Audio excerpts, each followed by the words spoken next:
they vanished without a scream.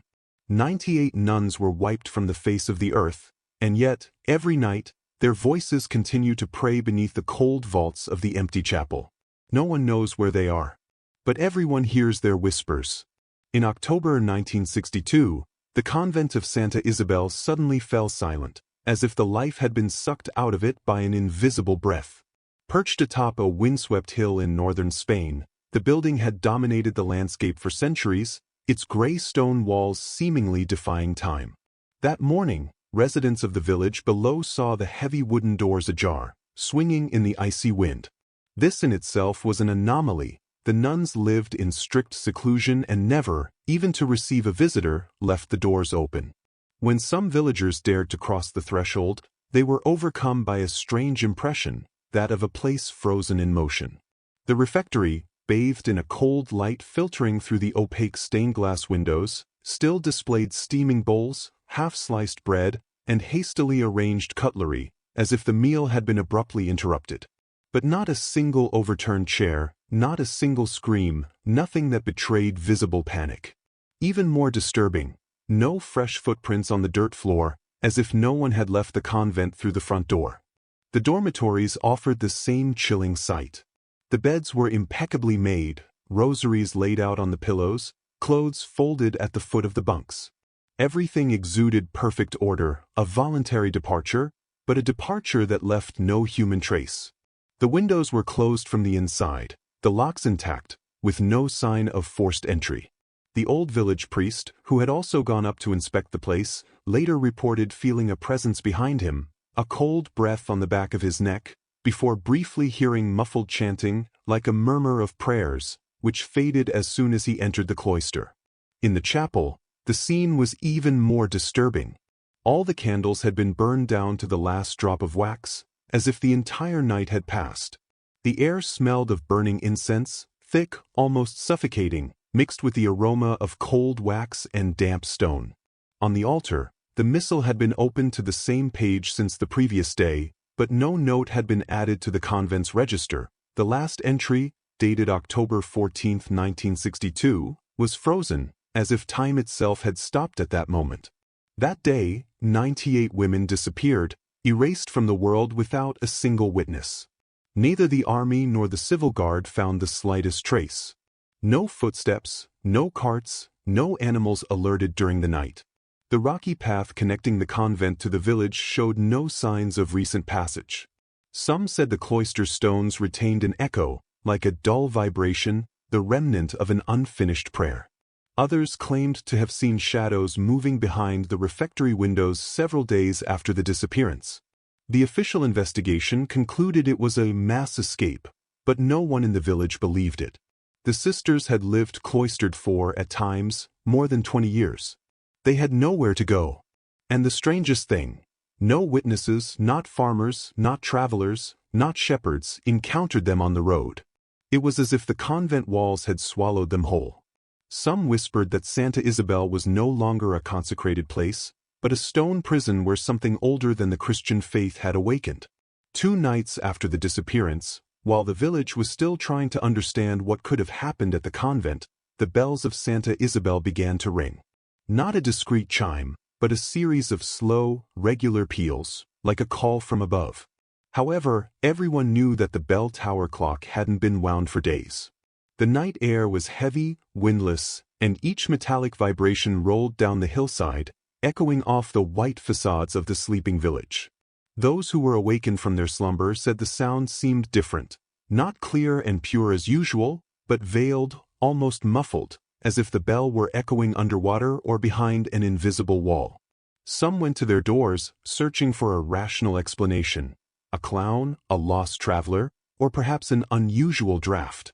But the more they listened, the more they felt as if the sound came from everywhere at once. Several swore that, between 2 tolls of the bell, they heard whispers, a stream of intertwined female voices, too rapid to be understood, but carried by the same deep, monotonous tone as the prayers sung at the evening service. Children cried, terrified by this sound that should never have been there. In the morning, a group of brave villagers went to the convent to check. The bell tower was intact, the rope hung slack, and no one had touched the rusty clock, whose mechanism had long been blocked. No sign of intrusion. No recent footsteps in the dusty cloister. And yet, the smell of incense hung in the chapel, as if a mass had been celebrated just before dawn. The old priest who accompanied them stood paralyzed for a long time before the bell.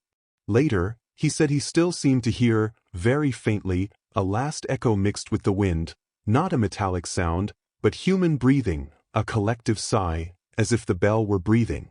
From that moment on, the entire village began to feel an invisible weight.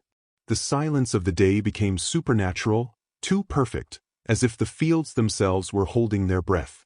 At night, the dogs no longer howled. They whined, tails low, eyes fixed on the hill. No one wanted to admit it, but everyone was afraid to look at Santa Isabel. It was said that its windows sometimes glowed with a pale glow, as if candles were lit inside, even though the convent had been empty for several days. And always, the inhabitants remembered those bells that rang alone, recalling a service no one else should celebrate. The priest sent to the convent of Santa Isabel arrived at dusk, when the light fades and the shadows seem denser than elsewhere. As soon as he set foot on the threshold, a pungent smell seized his throat, not that of sweet, sacred incense, but of a perfume reduced to ash, as if the prayers had faded too quickly. It was no passing scent. It clung to his clothes, to his skin, like a tenacious presence. He walked slowly through the cloister, each step echoing too loudly for an empty space. He had the feeling someone was waiting for him. The further he walked, the heavier the air became. The corridors seemed to close behind him, and the rare rays of light filtering through the stained glass windows twisted on the stone slabs, creating shifting silhouettes that disappeared as soon as he looked at them. At every turn he felt a pressure on the back of his neck, as if invisible eyes were tracking his every movement. He tried to pray silently, but his words sounded hollow, muffled, as if they were being swallowed by the walls themselves. He entered the master bedroom. The impeccably made beds suddenly seemed menacing, not a crease out of place, not a trace of human agitation. As he passed the pillows, he swore he heard a faint rustle, like fabric brushed against his fingertips. Yet no one was there. In the chapel, the sensation became unbearable. The burned-out candles left long black trails on the altar, like frozen tears. The silence was no longer silence. It was too full, as if something were hiding behind it, covering the air with barely audible murmurs. When he recounted his experience to his superiors, he chose his words carefully, knowing they wouldn't believe him. He spoke of the smell, the sensation of icy breath brushing his face, and above all, the haunting sensation of being watched by a multitude of gazes he couldn't identify. In every shadow in the hallway, there were eyes, he said. But his account was met with awkward silence. His superiors refused to investigate further. Officially, the matter wasn't spiritual. It was a temporal mystery, best left to the civil authorities. Unofficially, some feared that the evil haunting Santa Isabel was feeding on the attention it received. For the priest, that night never passed. Even years later, he claimed that when he closed his eyes, he could still smell that acrid, oppressive smell and see those shadows where the light broke. He said the convent wasn't empty, it was inhabited by something he should never have encountered. A year passed. The mystery sank, the rumors dissipated, and the silence surrounding Santa Isabel became almost bearable. Then, one autumn morning, a shepherd leading his flock to a remote valley made a discovery that sent shivers through the entire village. A nun's veil, caught in a gnarled oak branch, 20 kilometers from the convent. The fabric fluttered in the wind like a funeral sash. There was no body, no footprints, nothing human nearby. The dirt around the tree was dry, untouched, as if no one had stepped on it for months. The shepherd approached cautiously, extended his hand, and immediately drew back.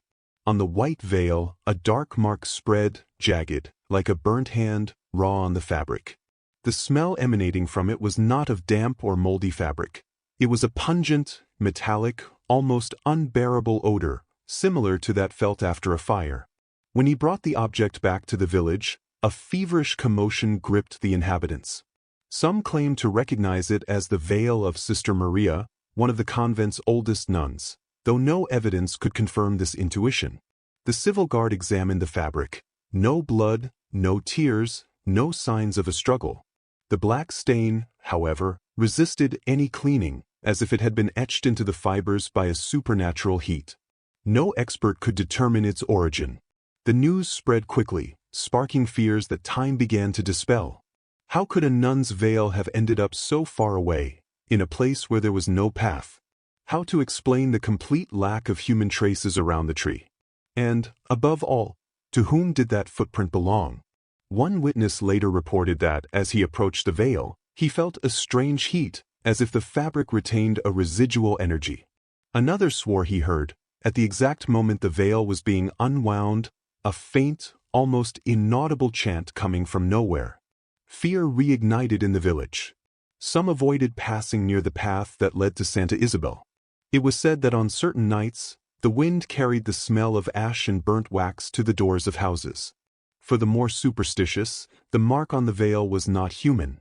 It looked less like a hand than the shadow of a hand, a trace left by something that should never have touched the earth.